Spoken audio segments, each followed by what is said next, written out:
Distingués invités, membres du Conseil des ministres, du corps consulaire et de l'Assemblée nationale, Mesdames, Messieurs, soyez les bienvenus à cette cérémonie historique de remise des insignes de grade de grand officier de l'Ordre national du Québec. Feront maintenant leur entrée les invités d'honneur.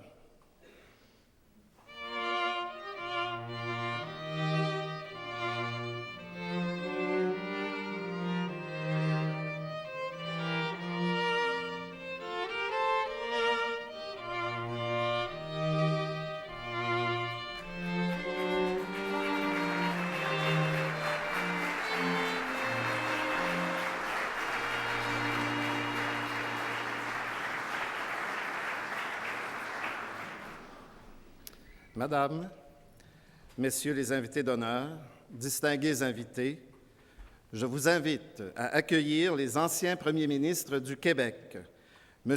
Bernard Landry, M. Lucien Bouchard, M. Jacques Parizeau, M. Daniel Johnson et M. Pierre-Marc Johnson.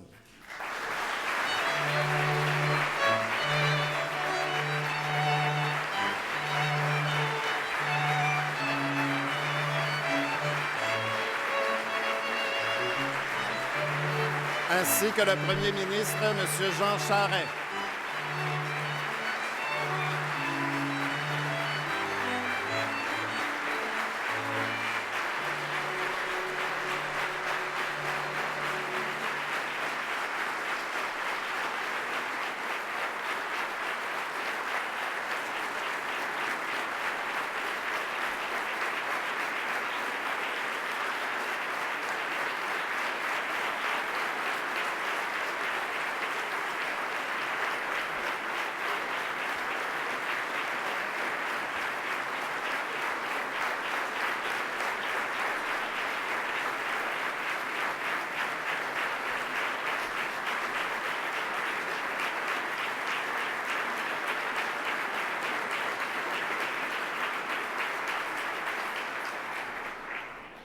Mesdames, Messieurs, accueillons la directrice de l'Ordre national du Québec, Madame Suzanne Moffett.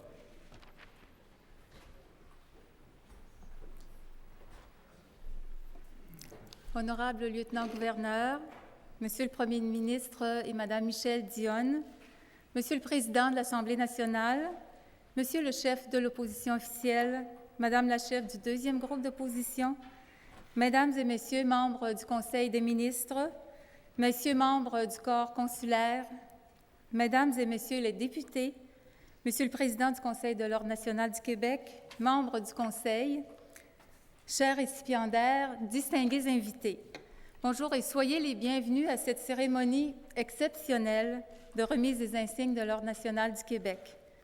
Aujourd'hui, le Premier ministre accueillera 5 grandes personnalités qui, depuis la naissance de l'Ordre, ont guidé la destinée du Québec.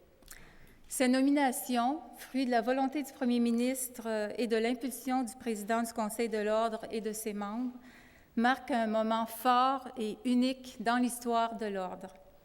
Chacun des récipiendaires recevra l'insigne le plus prestigieux du gouvernement du Québec. Au cours de cette cérémonie, ils signeront le grand livre de l'Ordre et prendront la parole. Pour débuter, c'est avec plaisir que j'invite le président du Conseil de l'Ordre, M. Voyer, à s'adresser à vous.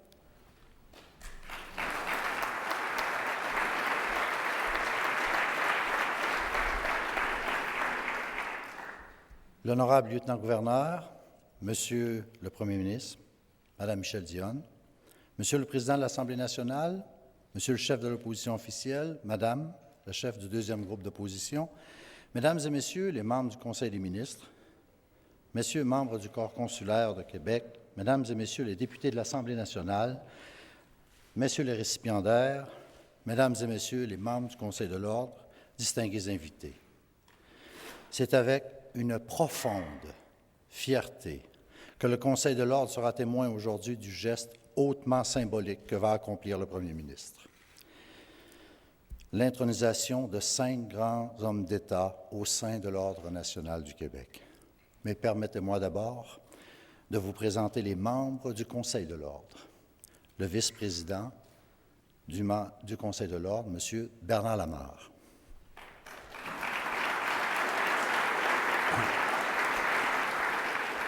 Madame Marie-André Bertrand.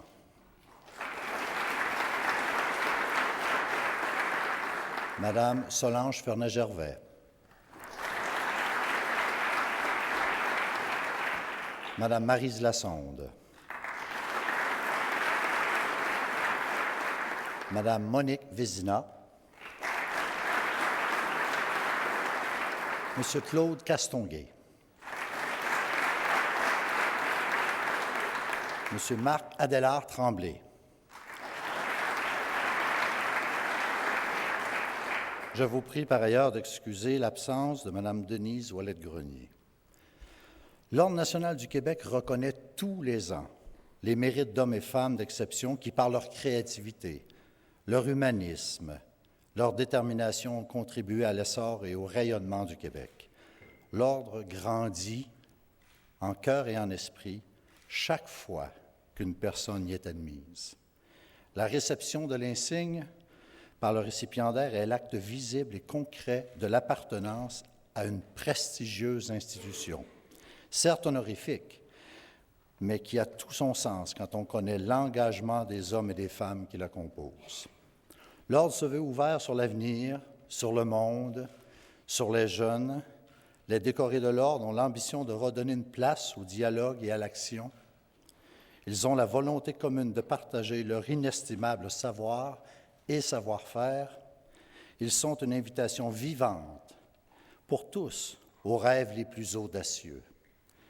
Prendre rang dans l'Ordre national du Québec, c'est porter haut les valeurs qui nous mènent vers le dépassement et le progrès humain. C'est donc aller toujours plus en avant, plus haut et plus loin. L'Ordre est un creuset d'idées bouillonnant, un carrefour d'excellence qui sera enrichi de 5 personnalités qui ont dirigé le Québec. Aujourd'hui, l'histoire de l'Ordre, encore jeune mais dynamique, sera marquée de manière indélébile.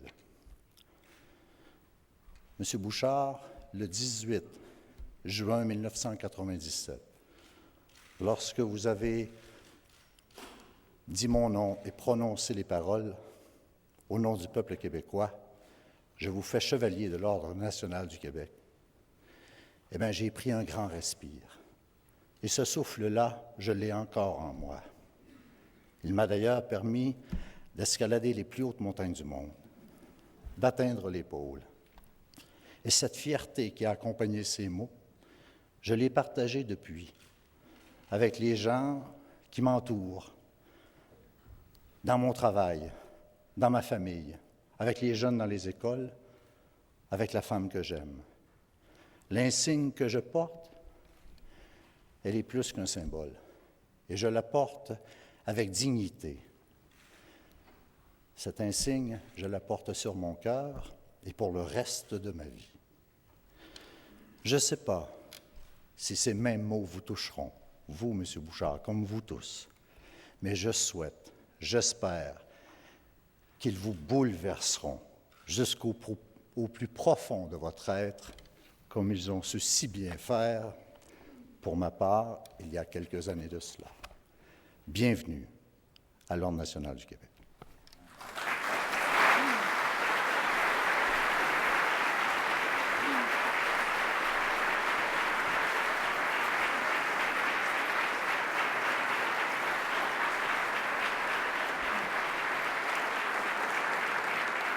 Merci, Monsieur le Président.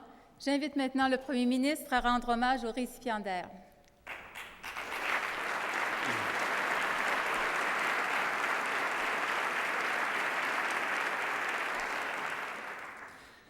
Alors, Monsieur le lieutenant-gouverneur, Monsieur le président de l'Assemblée nationale, Monsieur le chef de l'opposition officielle, Madame la chef du deuxième parti d'opposition, Mesdames, Messieurs les ministres et députés, et permettez-moi de souligner aujourd'hui la présence de 2 doyens de notre Assemblée nationale.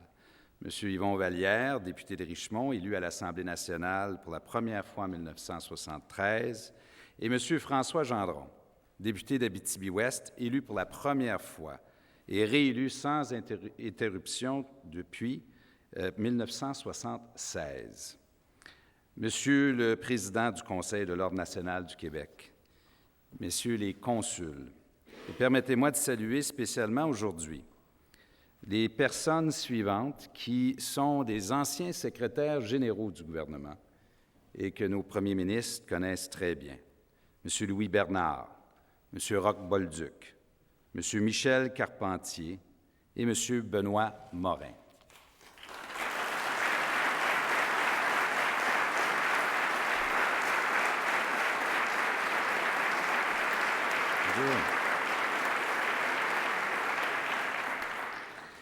Chaque année, depuis bientôt 25 ans, l'Ordre national du Québec est remis à des femmes et des hommes d'exception qui ont contribué au rayonnement du Québec et à son épanouissement.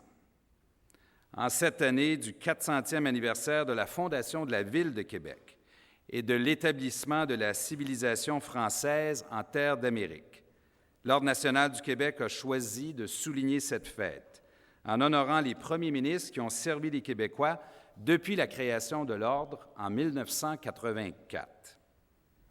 Hier, nous avons rendu un hommage posthume aux premiers ministres Robert Bourassa et René Lévesque. Aujourd'hui, nous décorons les 5 premiers ministres qui sont toujours des nôtres, qui sont toujours actifs et continuent d'apporter une contribution exceptionnelle à la vie québécoise. Chacun d'eux a assumé les responsabilités suprêmes liées à la conduite de notre nation et à la défense de notre identité.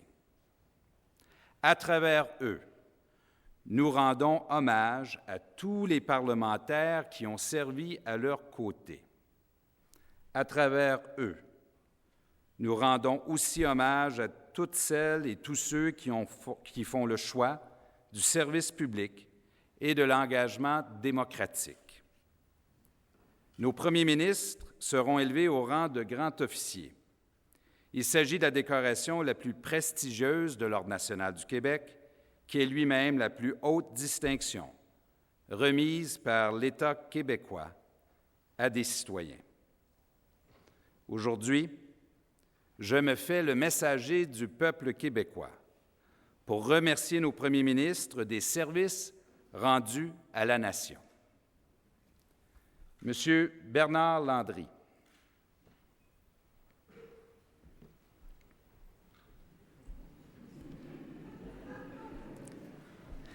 vous êtes diplômé en droit de l'Université de Montréal. Vous avez aussi poursuivi des études en économie et en finance à l'Institut d'études politiques de Paris. Vous intégrez les cercles politiques à l'invitation de René Lévesque.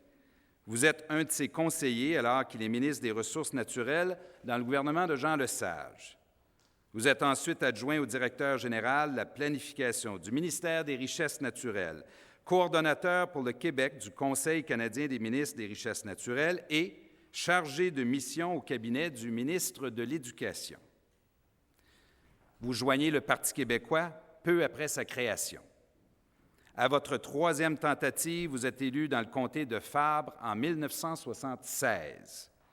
Jusqu'en 1985, vous occuperez plusieurs ministères importants à caractère économique, notamment ceux du commerce extérieur et des finances. Pendant cette période, vous avez rédigé un important énoncé de politique économique intitulé « Bâtir le Québec ». Par la suite, vous présentiez un programme d'action économique qui est demeuré pendant plusieurs années une référence, le virage technologique. Vous avez contribué à donner au Québec des moyens de développement économique importants. Lorsque votre parti reprend le pouvoir en 1994, vous êtes élu dans le comté de Verchères. Vous occupez des fonctions de premier plan. Vous devenez notamment ministre d'État à l'économie et aux finances. Vous avez été premier ministre du 8 mars 2001 au 29 avril 2003. Vous avez contribué au développement de l'économie québécoise et à l'édification du Québec moderne. Comme ministre des Finances, vous avez été un artisan de l'atteinte du déficit zéro. Comme premier ministre, vous avez mené la bataille du Québec contre le déséquilibre fiscal. Vous avez conclu et signé ici même, dans ce Salon Rouge, la paix des braves, traité historique négocié avec le peuple cri, qui permettra la poursuite du développement du Québec en partenariat avec cette première nation. Vous avez dit, quel est le plus grand drame social pour un individu? De ne pas travailler. La dignité de la vie se trouve dans le travail. Depuis votre retrait de la vie politique, vous avez renoué avec le droit et l'enseignement. Vous êtes invité dans des universités d'ici, mais aussi d'Europe, d'Afrique, d'Amérique latine et d'Asie. Vous êtes également un commentateur de l'actualité économique et d'autres sujets.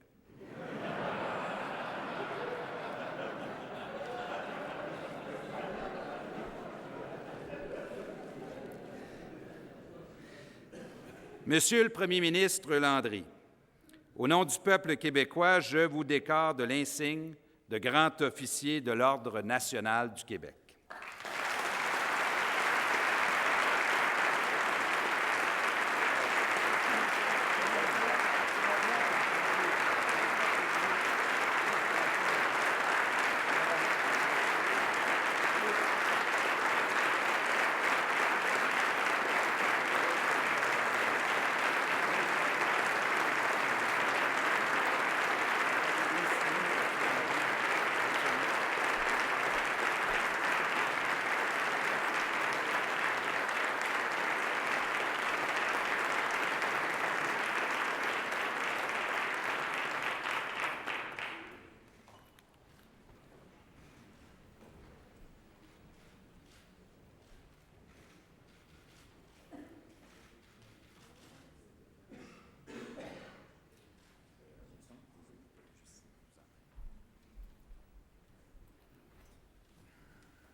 Monsieur le lieutenant-gouverneur, Monsieur le président de l'Assemblée nationale, Monsieur le Premier ministre, Monsieur le chef de l'opposition officielle, Madame la chef de la deuxième opposition, Mesdames et Messieurs, membres du Conseil des ministres de l'Assemblée nationale, Mesdames et Messieurs, chers amis,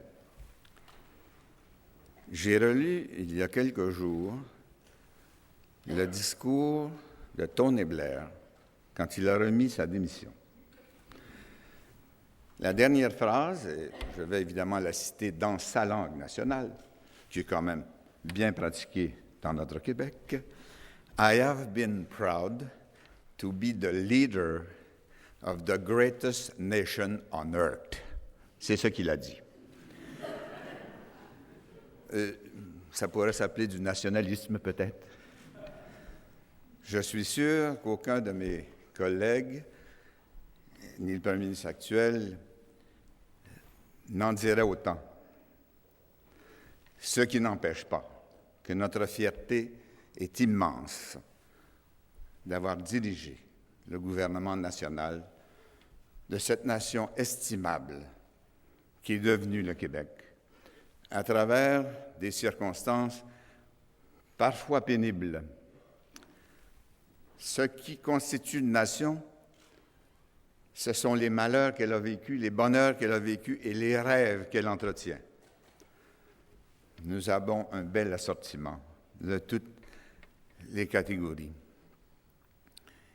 Et depuis un demi-siècle en particulier, les améliorations ont été d'une richesse extrême, sous tous les gouvernements confondus. Je me souviens, en 1966, j'étais étudiant à Paris lorsque nous est arrivée la nouvelle de l'élection de l'Union nationale. Et certains d'entre nous, d'une façon tout à fait erronée, ont dit « c'est la fin de la Révolution tranquille ». Quelle erreur! Tous les gouvernements du Québec, depuis 1960, ont été dans le même sens, avec leur façon de voir les choses, en vue de notre progrès national. D'ailleurs, j'ai déjà écrit à Stephen Harper pour lui dire que notre nation n'avait pas vu le jour quand il s'est aperçu qu'elle existait. La nation québécoise existait à toute fin pratique avant même la conquête britannique. La France était loin. Ça prenait 3 mois pour faire la traversée. Donc, ça prenait 3 mois pour construire les ordres du roi. Puis ça prenait 3 mois pour qu'ils apprennent qu'on avait désobéi. Puis ça prenait 3 mois pour envoyer quelqu'un pour nous punir. On ne se rappelait plus de quoi. Notre nation est profondément enracinée dans une histoire qui, comparée à d'autres, est relativement récente, mais est féconde. Je ne crois pas non plus à la thèse de la noirceur absolue avant 1960. C'est du manichéisme. La lumière ne peut pas jaillir d'une obscurité aussi profonde. C'est vrai qu'il y a eu un aggiornamento majeur en 1960, mais déjà, le Québec avait démontré un courage, une résilience qui fait que une nation qui nous a fourni une demi-douzaine de premiers ministres et plus la nation irlandaise a quand même perdu sa langue. La nation écossaise aussi. Face aux mêmes conquérants, nous avons gardé la nôtre. Nous avons démontré une résilience qui n'est pas liée qu'au nationalisme, parce que la diversité culturelle aujourd'hui est une tâche majeure de toutes les nations comme contrepoids à la mondialisation. Le Parti communiste, qui n'avait pas grand-chose de beau sauf une chanson extraordinaire qui était l'Internationale, avait coutume de terminer les cérémonies en entonnant cet hymne qui disait « L'Internationale sera le genre humain ». Dans la conjoncture présente, on pourra dire « le national sera le genre humain ». Les nations seront et sont le siège de l'identité, de la solidarité première, des cultures, des langues. Et l'humanité régresserait si jamais ces caractéristiques allaient s'atténuer. On a pu compter sur le Québec pour empêcher que cela n'arrive jusqu'à ce jour. Et je suis très heureux d'avoir contribué avec d'autres dans des postes majeurs, mais aussi avec des millions d'autres hommes et femmes qui, modestement, ont maintenu l'élan et la flamme de notre nation. Dans mon cas, c'est un peu génétique parce que un des premiers postes électifs importants que j'ai occupé, c'est celui de président de l'Association générale des étudiants de l'Université de Montréal. Et savez-vous quelle était la devise de mon administration? Au service de la nation. Alors, c'est ce que j'ai fait toute ma vie. Et de diverses manières, par des commentaires ou autrement, c'est ce que j'ai l'intention de continuer à faire.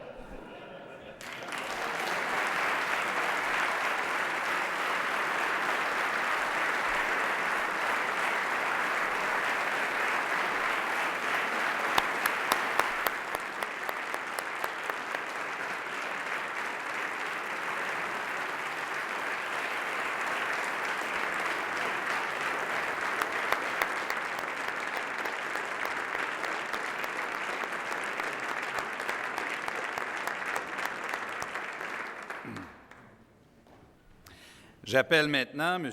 Lucien Bouchard.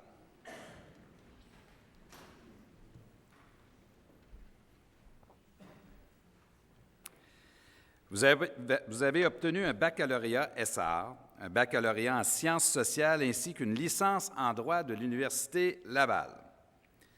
Vous avez pratiqué le droit à Chicoutimi jusqu'en 1985. Vous avez été ambassadeur du Canada en France.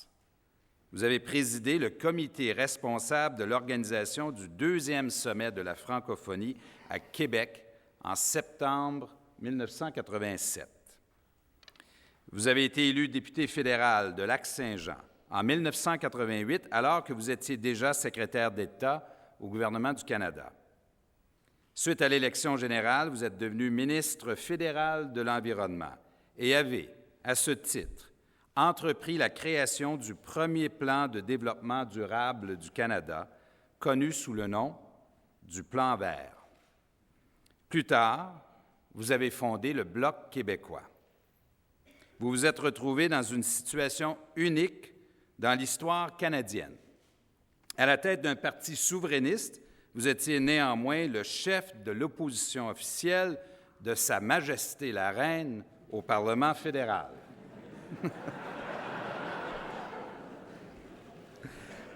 Lorsque l'épreuve vous a frappé et que votre vie s'est trouvée menacée, les Québécois vous ont baigné de leurs prières et dans un élan unanime de compassion et d'affection.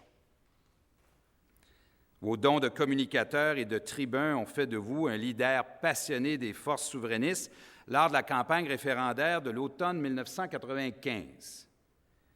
Député du Parti québécois de Jonquière, vous avez été premier ministre du 29 janvier 1996 au 8 mars 2001. Comme premier ministre, vous avez redressé les finances publiques, atteint le déficit zéro et mis en place un grand programme de services de garde pour enfants. Vous avez dit « Les Québécois sont tous égaux. Il n'y a pas de distinction de statut, d'appartenance à notre société québécoise du fait qu'on soit d'une couleur, d'une religion, d'une origine ethnique ou l'autre. » D'ailleurs, tout au cours de votre vie, vous avez eu à cœur le respect des droits des minorités. Depuis votre retrait de la vie politique, vous avez renoué avec la pratique du droit. Vos rares sorties publiques ont toujours un fort impact. Vous avez notamment pris la tête d'un groupe de 12 personnalités qui ont publié en novembre 2005 le Manifeste pour un Québec lucide, appelant les Québécois de toute obédience à travailler et à se retrousser les manches. Monsieur le Premier ministre Bouchard, au nom du peuple québécois, je vous décore de l'insigne de grand officier de l'Ordre national du Québec.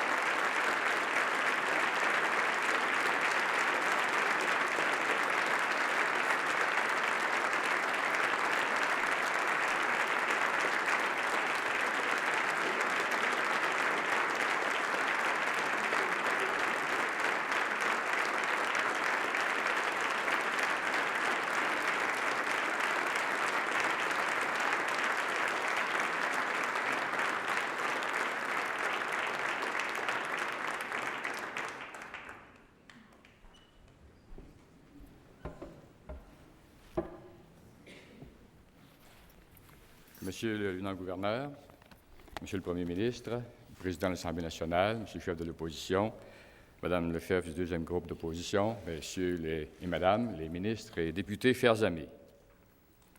Adolescent, je me désolais à la prise de conscience de limitations personnelles dont j'essayais de me consoler en formant les rêves les plus fous. Je me voyais tour à tour joueur de hockey charismatique comme Maurice Richard, pilote de chasse comme Guynemer et von Richthofen, écrivain à la Chateaubriand et médecin-chercheur comme Louis Pasteur. Mais pour débrider qu'aient été ces échappées du réel, je n'en fus toutefois jamais au point de m'imaginer premier ministre du Québec. Cette retenue tenait moins à la modestie qu'à la vénération que je vouais à la fonction. J'éprouve les mêmes sentiments après que l'enchaînement des engagements personnels, des coups de cœur et des rebondissements de notre vie collective m'ait amené à l'exercer. J'ai pu apprécier au quotidien ce que la fonction représente pour les Québécoises et les Québécois. Son titulaire incarne l'État auquel il confie l'épanouissement de leur nation. Premier responsable de leur bien-être d'aujourd'hui, le chef du gouvernement répond aussi à mains égards de l'avenir de leurs enfants. Et du jour au lendemain, son assermentation en fait le gardien de nos valeurs d'équité, de tolérance, de compassion, d'intégrité et de solidarité. Bien que demeurant chef de sa formation, il se doit d'être, d'abord et avant tout, le Premier ministre de tous et de toutes, sans distinction de statut social, d'origine ethnique, de religion ou d'allégeance de parti.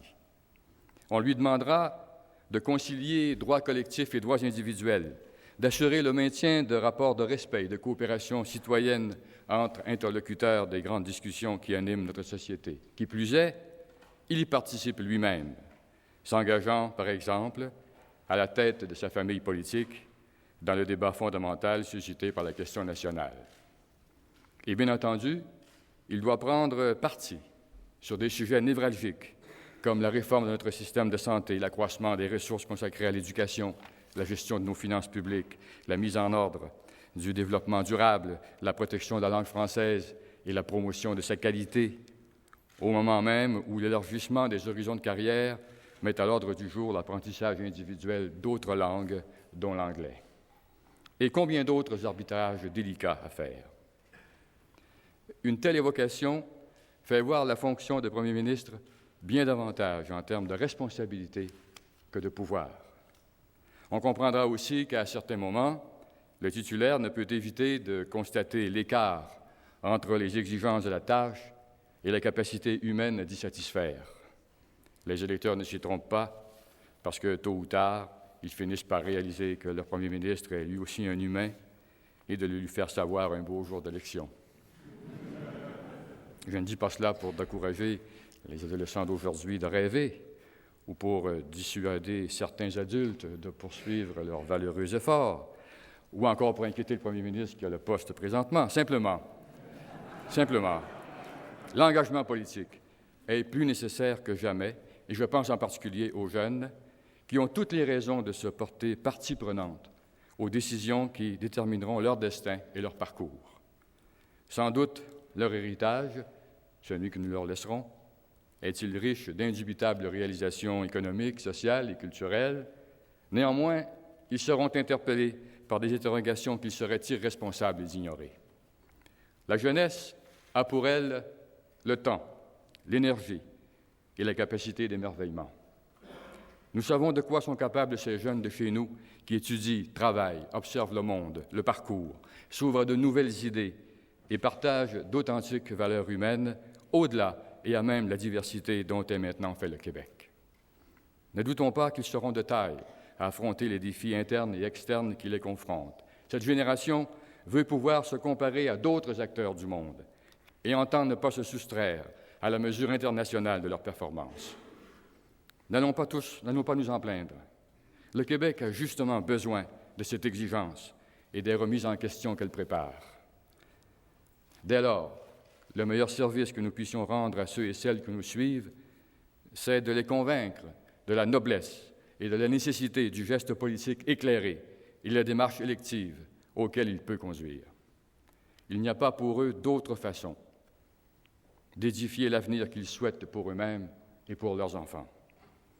Il s'en trouvera sûrement parmi eux à pousser l'engagement jusqu'à la quête des responsabilités de Premier ministre. À l'instar de leurs prédécesseurs, ils y feront la rencontre de contrastes successifs et simultanés parfois, l'intensité des foules et la solitude, l'exaltation et la déception, les élans généreux et les manœuvres politiciennes, le mécontentement et les louanges, les amitiés et les ruptures, les offenses et le pardon, sans omettre la sérénité après les blessures. Par dignité et respect pour la fonction, il leur faudra, pendant et après, tout assumer, le pire comme le meilleur. Ils verront aussi que si le temps passe vite, il leur restera la satisfaction d'avoir servi de leur mieux, en espérant autant l'indulgence pour les échecs que le souvenir des réussites. En ce qui me concerne, je me remémore l'appui indéfectible des ministres et députés que j'ai eu le bonheur de côtoyer, la sincérité des militants, la confiance des électeurs et les sympathies qui réchauffent le cœur. Tous les premiers ministres vivent une histoire d'amour avec le Québec. La mienne a eu ses intervalles de tumulte et de flambée. Elle n'a jamais cessé toutefois de me porter et de se nourrir de la longue fidélité de mes ancêtres, navigateurs sur les goélettes de Charlevoix et défricheurs du lac Saint-Jean, de l'abnégation et de l'intelligence de mes pères et mères, camionneurs et organistes de Jonquière, de l'affection inconditionnelle de ma famille immédiate et du développement de mes proches collaborateurs et amis. C'est ce qui émerge de ma mémoire, une fois tournée la page de ma vie politique. J'y ajouterai désormais la fierté d'avoir reçu ici, dans ce salon rouge, en votre présence, des mains d'un autre premier ministre que je respecte, la haute distinction de l'Ordre national du Québec. Merci.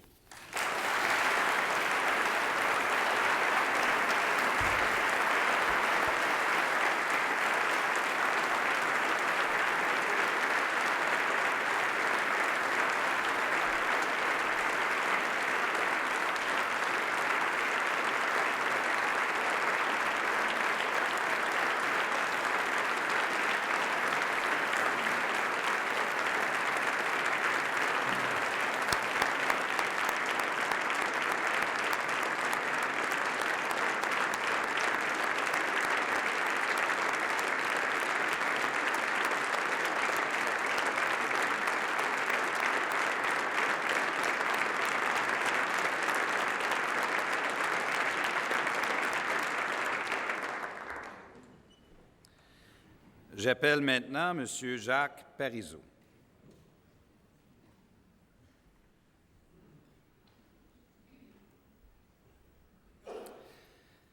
Vous avez fait vos études à l'École des hautes études commerciales à Montréal, à l'Institut d'études politiques et à la Faculté de droit de Paris, et à la London School of Economics en Angleterre, où vous avez obtenu un doctorat en sciences économiques. Vous êtes l'un des principaux architectes de notre État moderne. Vous avez été conseiller des premiers ministres Jean Lesage et Daniel Johnson, père. Vous êtes l'un des artisans de la nationalisation de l'électricité, de la création de la Société générale de financement, de la Caisse de dépôt et de placement du Québec et de la mise en place de la Régie des rentes du Québec. Vous avez été élu pour la première fois dans le comté de l'Assomption en 1976 et vous avez été à la fois ministre du Revenu, président du Conseil du Trésor, ministre des Finances, ministre responsable des institutions financières et plus tard, dans un autre mandat de gouvernement, vous vous êtes réservé le ministère de la Culture. Vous avez été chef de l'opposition officielle du 28 novembre 1989 au 24 juillet 1994. Vous avez été premier ministre du 26 septembre 1994 au 29 janvier 1996, à un moment charnière de notre histoire. On vous doit des initiatives économiques marquantes, comme le régime d'épargne-action et l'appui à la création du Fonds de solidarité de la FTQ, qui fêtait et soulignait cette année son 25e anniversaire de création. Votre apport au Québec est considérable. Vous avez été l'un de nos plus brillants économistes. Vous avez contribué à donner au Québec certains de ses leviers de développement économique les plus puissants. Votre travail a contribué à l'émergence d'une génération de gens d'affaires francophones. Vous avez donné au Québec les outils dont il avait besoin pour s'affranchir et devenir une force économique. Vous avez dit « Le petit groupe de francophones d'Amérique que nous formons a une vitalité culturelle étonnante, veut vivre ensemble en Amérique et dans le monde, veut s'occuper de ses affaires et veut avoir avec le reste du monde des liens, des rapports que la vie moderne impose parfois, facilite souvent. » Monsieur le Premier ministre Parizeau, au nom du peuple québécois, je vous décore de l'insigne de grand officier de l'Ordre national du Québec.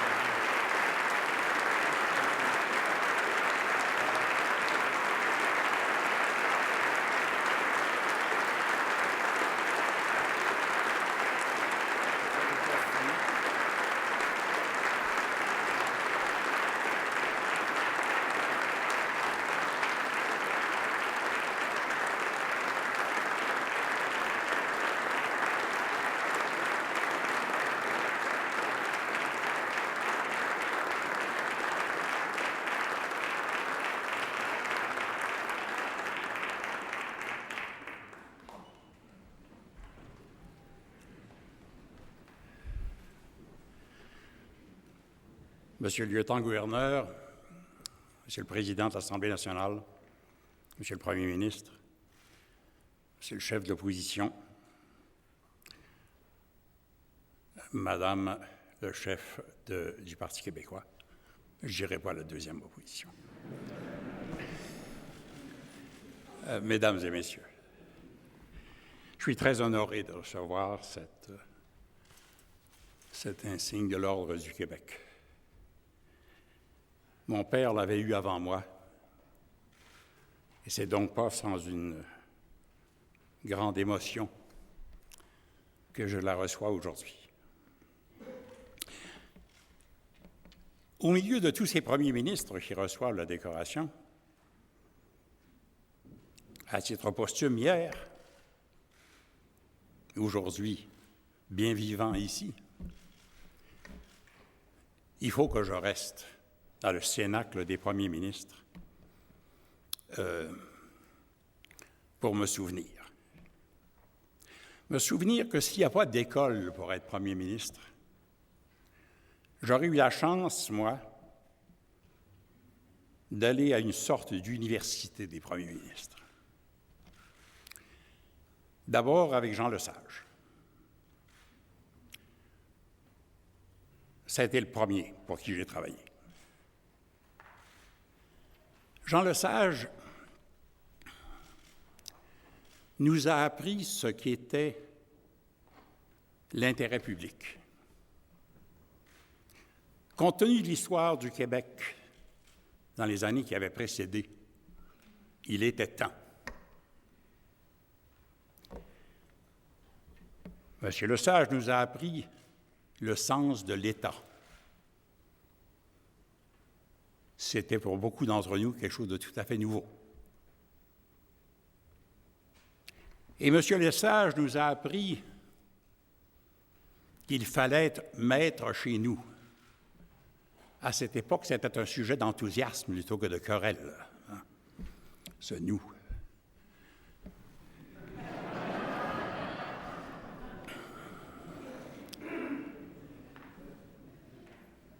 Monsieur Johnson, son successeur, nous a assuré que la Révolution tranquille durerait.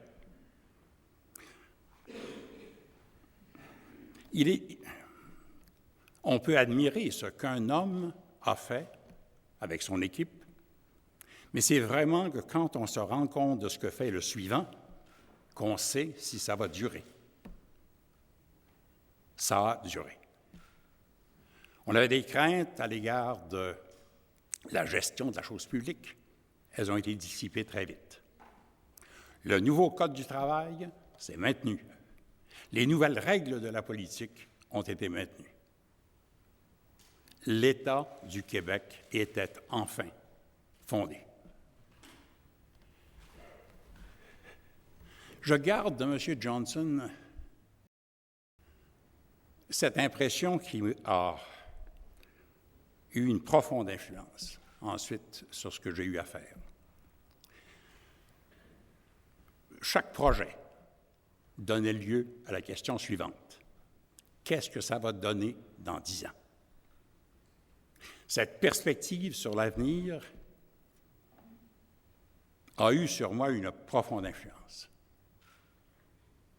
Et puis, d'autre part, il a posé clairement, pour la première fois, la question. Égalité ou indépendance? L'un ou l'autre? Le débat était lancé, qui n'est toujours pas tranché, mais où, effectivement, j'ai choisi. Et dans ce sens, maître chez nous de M. Lesage continue d'orienter à la fois mes réactions, ma pensée, mes projets, parce qu'on a toujours des projets. Et puis l'indépendance du Québec est pour moi une sorte de complément. Maître chez nous, dans un pays indépendant. Ce sont de ces deux premiers ministres que sont sorties les deux orientations qui m'ont mené jusqu'à maintenant. Merci.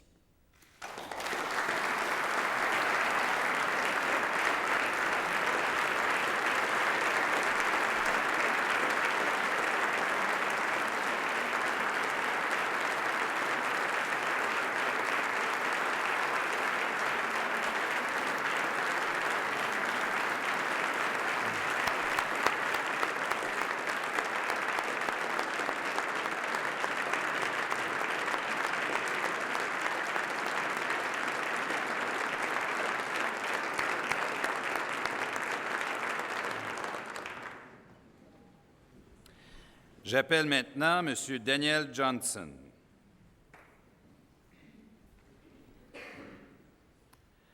Vous êtes le fils d'une incroyable famille d'origine irlandaise qui a donné au Québec 3 premiers ministres et de 3 partis différents, ce qui est probablement unique dans l'histoire du monde démocratique.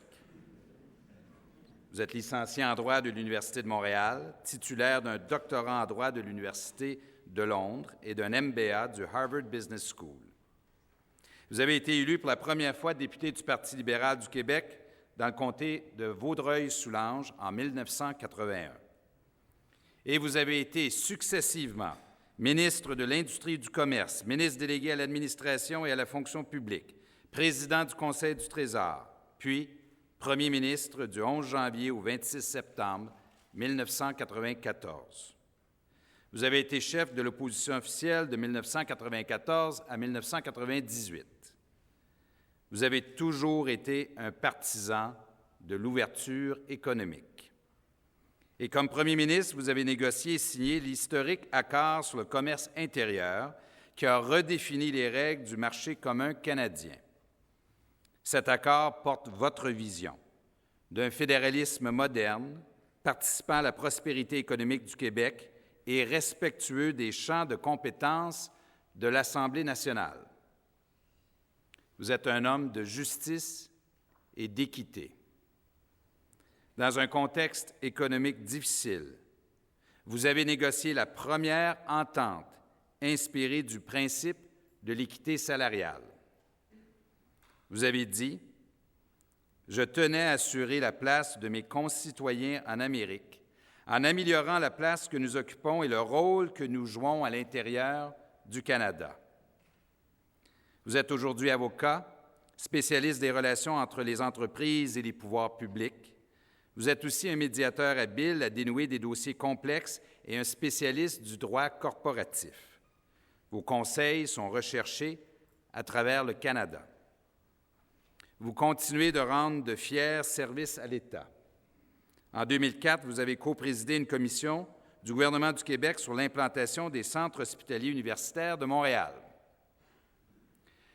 Monsieur le Premier ministre Daniel Johnson, au nom du peuple québécois, je vous décore de l'insigne de grand officier de l'Ordre national du Québec.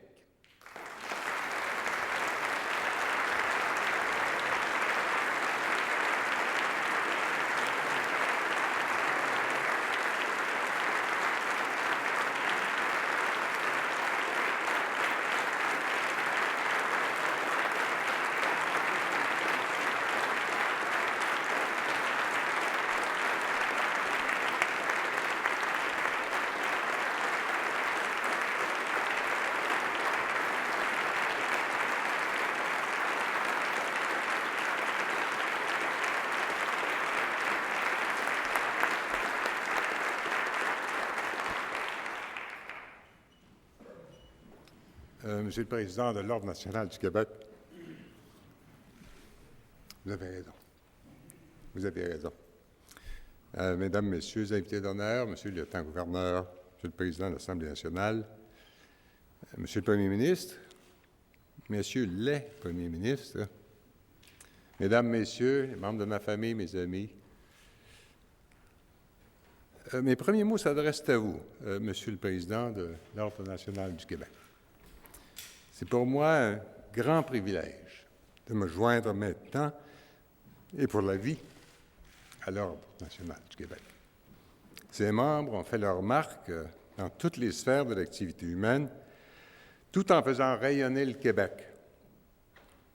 Je veux donner 2 seuls exemples de l'ampleur de cette contribution, et le vôtre. Vous qui avez parcouru le Québec et notre planète de tant de façons, des pôles à l'Everest. Et l'exemple de Mme Julie Payette, qui a pu, elle, admirer le Québec et la Terre. De l'espace, le meilleur endroit qui soit pour les saisir d'un seul regard. Je suis heureux et fier de côtoyer tous les membres de l'Ordre national du Québec. Je ne peux m'empêcher aujourd'hui néanmoins de souligner le caractère tout à fait inhabituel de côtoyer aussi, ici, un de mes prédécesseurs et mes 3 successeurs immédiats. Les côtoyer alors que je les ai connus ici, en face de moi. 1, 2 et même 3 à la fois. Je crois qu'on ne peut pas dire pour autant qu'ils ont toujours été côte à côte dans nos débats depuis 30 ans. Je veux dire que je suis ému et touché par la reconnaissance exprimée par l'Ordre national du Québec et par le gouvernement du Québec. Pour tout dire, c'est un événement que je souhaitais, sans pour autant le prévoir ni le solliciter. C'est une journée qui me réchauffe le cœur. Je suis ému et touché de me retrouver encore une fois au Salon Rouge. C'est non par une nostalgie d'un lieu de travail qui m'aurait occupé depuis 17 ans, ou pendant 17 ans, c'est plutôt le Salon Bleu qui joue beaucoup pour moi ce rôle, mais plutôt en raison du caractère toujours solennel des cérémonies qui s'y déroulent. Je conserve de cette enceinte 4 souvenirs personnels. Mon premier souvenir de cet endroit remonte à plus de 40 ans, alors que mon père y était assermenté, notre père y était assermenté premier ministre. J'avais voté pour l'Union nationale. «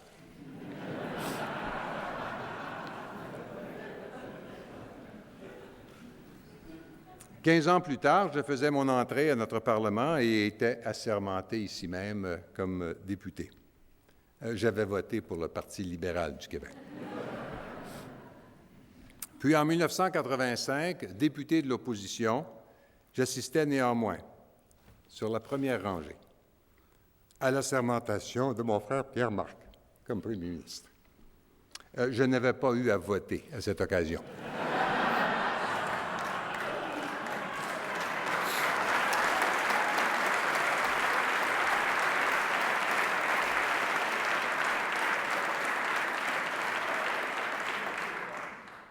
Puis en 1994, j'y ai moi-même prêté les serments d'office comme premier ministre et assisté à la sermentation de mon Conseil des ministres.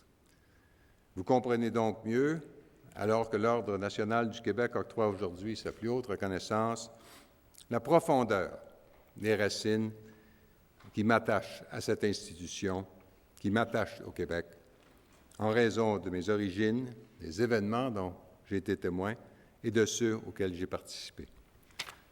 Je me suis impliqué personnellement en politique active il y a 30 ans, 2 ans avant que les Québécois ne soient appelés à décider de leur avenir en Amérique.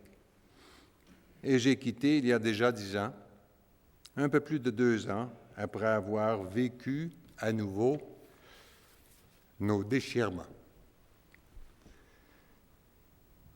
À l'Assemblée nationale, des 2 côtés de la Chambre, avec des dizaines d'hommes et de femmes élus comme moi, j'ai voulu contribuer à favoriser le progrès, la prospérité, l'autonomie et l'indépendance de nos concitoyens, en posant les jalons que le temps, les circonstances et ma conception de l'avenir du Québec m'inspiraient ou me dictaient, avec des résultats que d'autres que moi ont jugés ou jugeront un jour.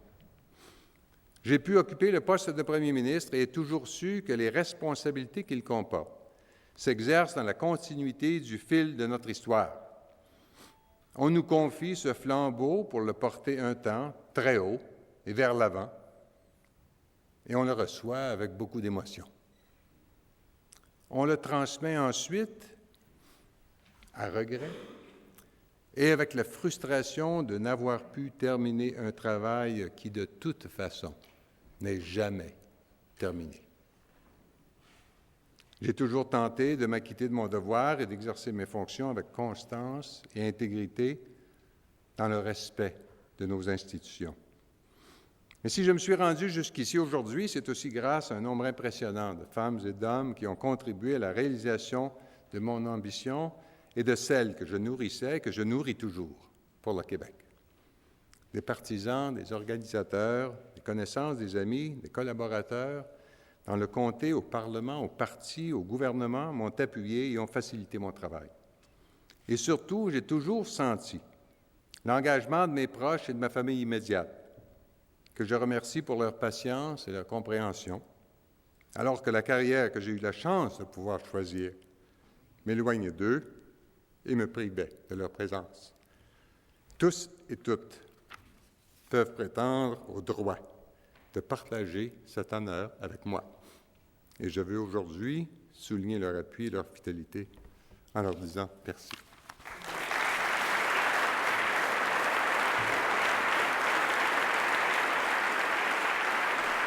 N'oubliez pas de me laisser les feuilles à la fin de la conférence. Madame, monsieur, je me les laisse à la fin.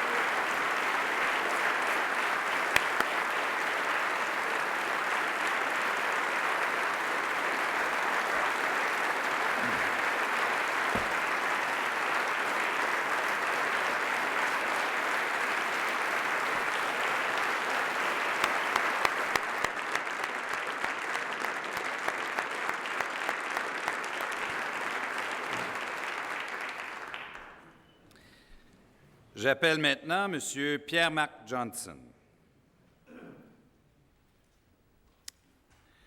Vous êtes le deuxième premier ministre de cette illustre famille d'Irlandais. Vous êtes diplômé en droit de l'Université de Montréal et en médecine de l'Université de Sherbrooke. Vous avez été élu pour la première fois en 1976 comme député du Parti québécois dans la circonscription d'Anjou. Vous avez été successivement ministre du Travail et de la main-d'œuvre, ministre des consommateurs, des coopératives et des institutions financières, ministre des Affaires sociales, ministre de la Justice et procureur général, puis ministre délégué aux Affaires intergouvernementales canadiennes.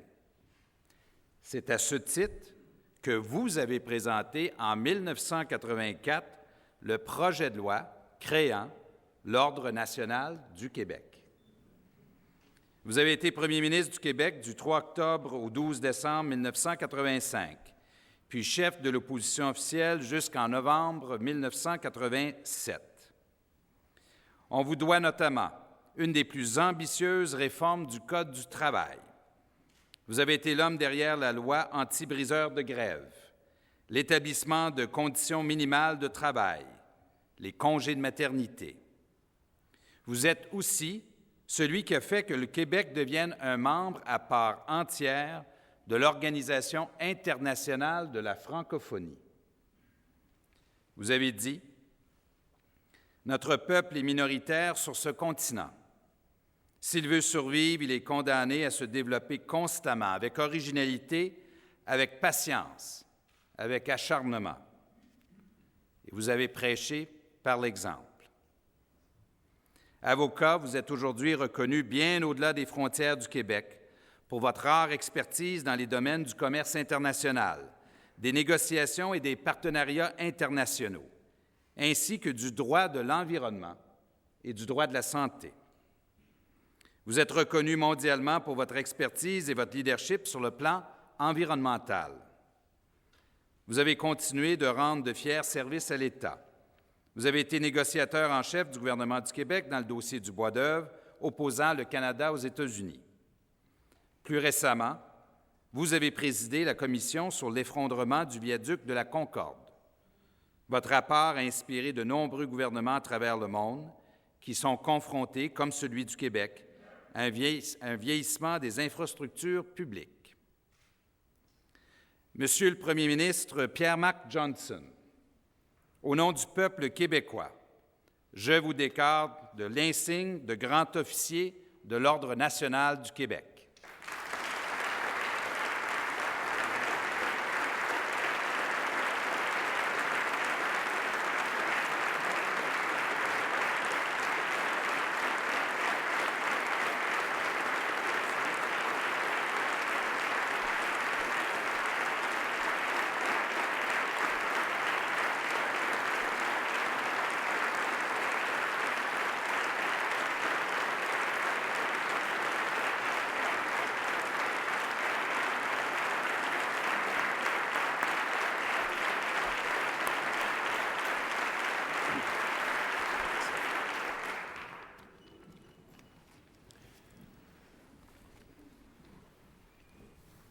Monsieur le lieutenant-gouverneur, Monsieur le Premier ministre, Madame Dionne,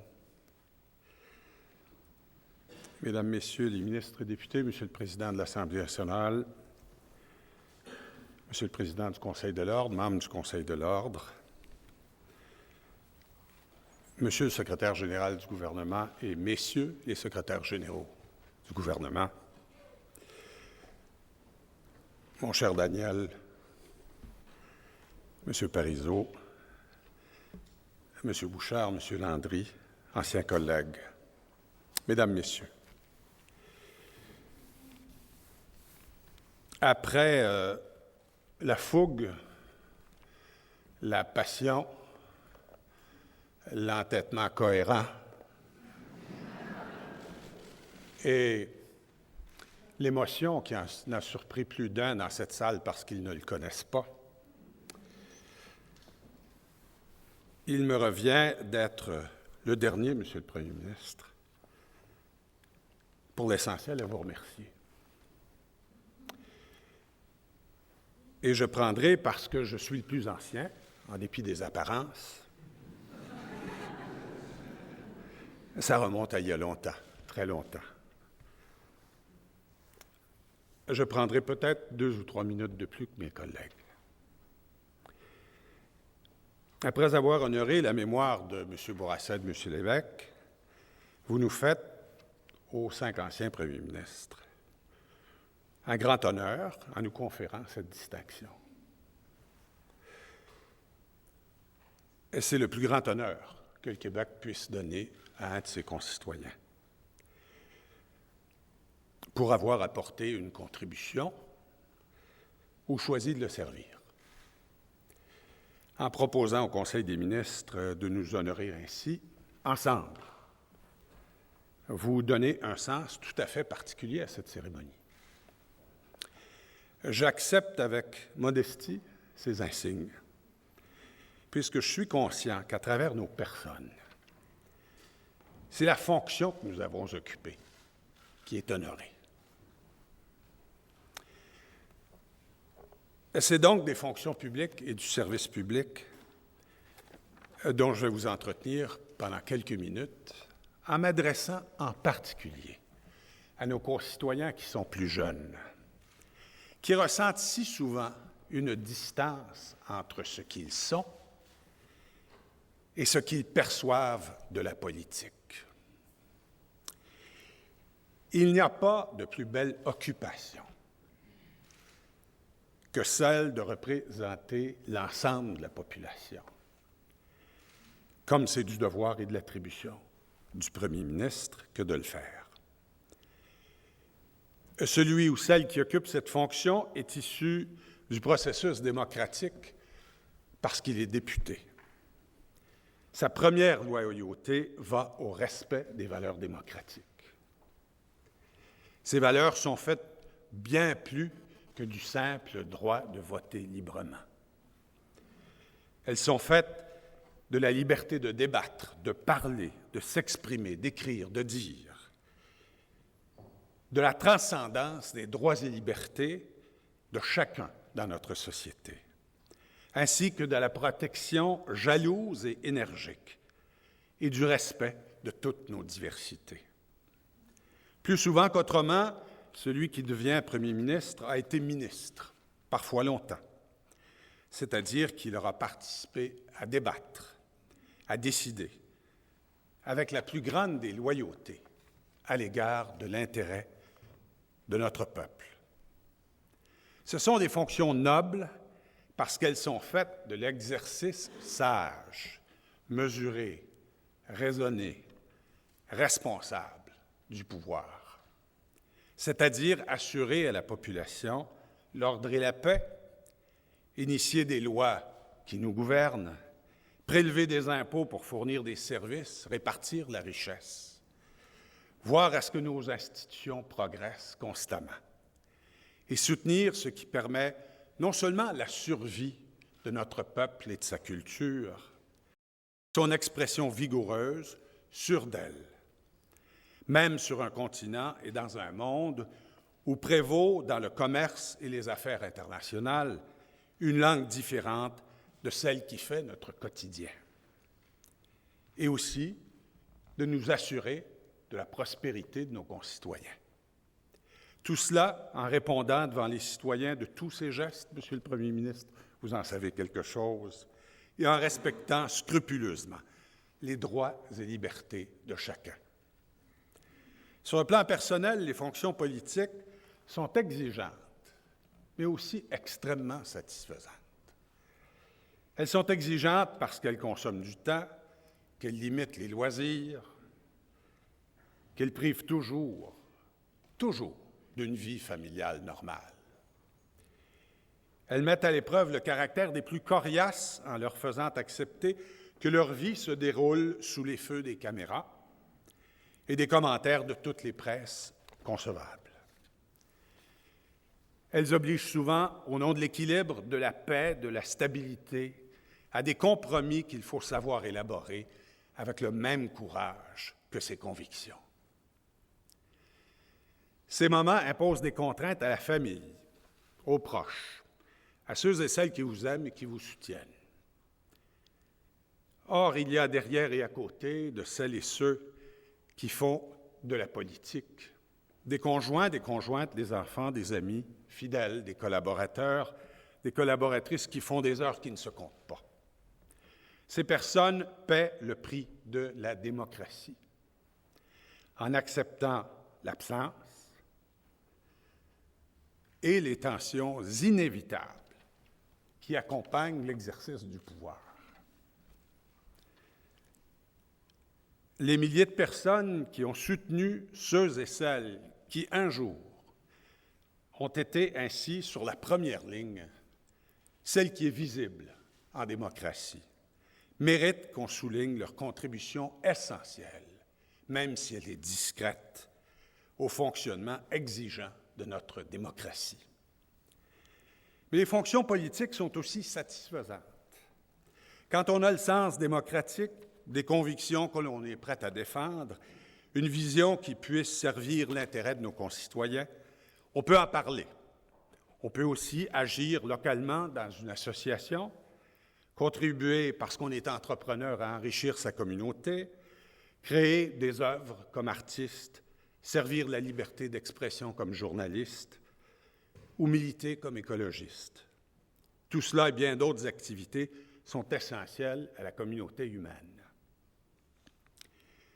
Mais il n'y a rien comme la fonction politique pour passer aux actes, pour transformer ce qui nous entoure, pour élaborer, proposer, adopter des lois, orienter l'État, cultiver les libertés, asseoir des progrès pour le plus grand nombre et surtout préparer l'avenir des jeunes qui font notre richesse, qui donnent un sens à des mots comme futur, devenir et espoir.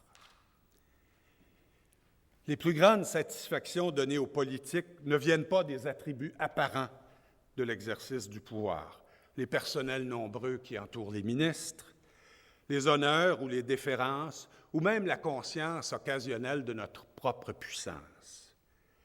Mais c'est bien ce qu'on peut ressentir au fond de soi, quand on sait qu'on a changé pour le mieux la vie de milliers de nos concitoyens, par plus de justice, par plus de progrès, par de meilleurs emplois, par une éducation qui vaille, par des services de santé qui répondent aux besoins des concitoyens.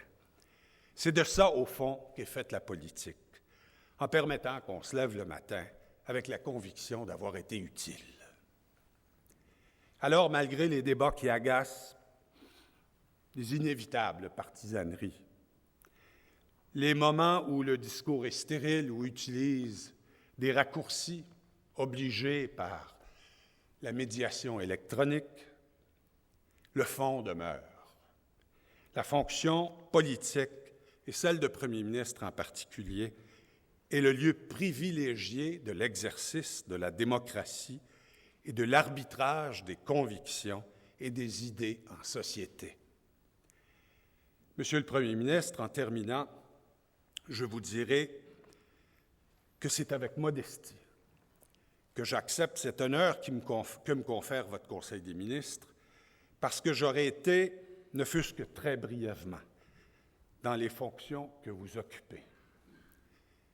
Et permettez-moi de dire aux jeunes qu'ils doivent se sentir attirés par ces fonctions et qu'il y a même une vie après la politique.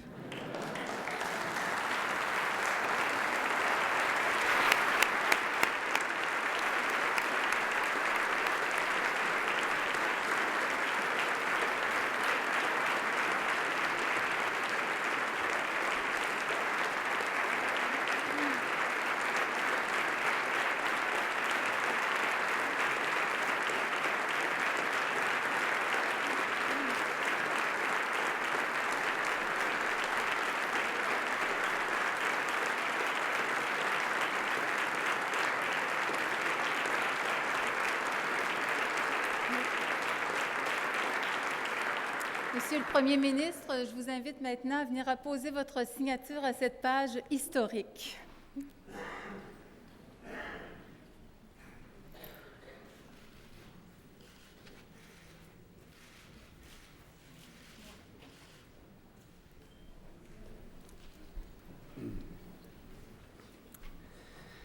Alors, Mesdames, Messieurs, en intronisant les premiers ministres Pierre Mac Johnson, Daniel Johnson, Jacques Parizeau, Lucien Bouchard et Bernard Landry au sein de notre Panthéon, qui est l'Ordre national du Québec, nous reconnaissons leur apport exceptionnel au développement et au rayonnement de notre peuple.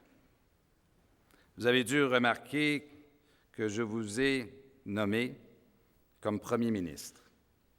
Il faudrait dorénavant qu'on vous interpelle et qu'on vous appelle comme étant toujours Premier ministre du Québec.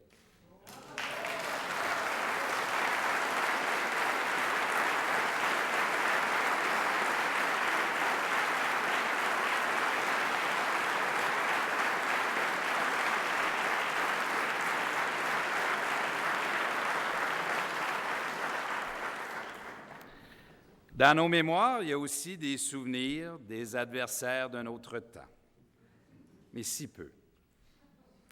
Ce qui nous unit est infiniment plus grand que ce qui a pu nous diviser. L'attachement à ce peuple unique et la volonté inébranlable de participer à son avancement et à son épanouissement nous rejoint. Vous méritez tous votre place dans notre mémoire et dans nos cœurs. J'ai aujourd'hui le privilège de parler au nom du peuple québécois pour vous exprimer notre gratitude, notre admiration et notre affection. Grâce à vous, aujourd'hui, l'Assemblée nationale du Québec et tout le Québec s'est offert pour ce 400e anniversaire de notre peuple en Amérique une journée de grâce, de rassemblement, où nous sommes tous unis derrière vous. C'est grâce à vous, messieurs les premiers ministres, que notre nation a su inscrire dans le grand livre de l'humanité la merveilleuse histoire du peuple québécois. Merci.